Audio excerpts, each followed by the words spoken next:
Hello, Professor and class. My name is Trevor Peck, and I am part of Group 2, and this is my rebuttal for Group 6's presentation on the Soham murders in England. Uh, Quickly, background information. In August of 2002, a couple of young girls went missing, and took authorities a couple weeks to find their bodies. And they eventually arrested and convicted a man of their murders, based largely on some soil and pollen and fiber evidence, um, analyzed and recovered from both the person convicted and from the victims. This was a pretty strong case. There isn't a whole lot for rebuttal purposes.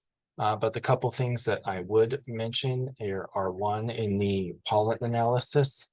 Was it established that the pollens that were identified and found were very unique to the specific geographical area where the bodies were found?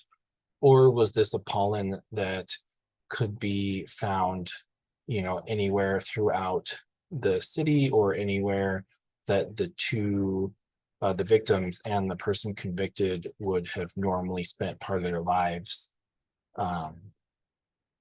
And then the sort of second part that I would question is the soil itself. The soil was taken from the convicted person's vehicle, and I would argue, as from the side of defense, that perhaps another person used this guy's car, or the timing could also be at issue. You can't really pinpoint when the soil was placed in the car, so this could have been well before the two girls were murdered.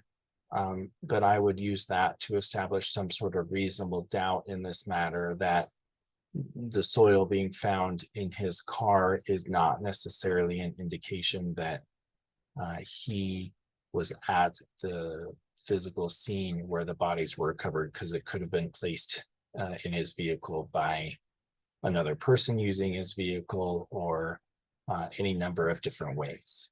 So that is what I have for my rebuttal. Thank you for listening.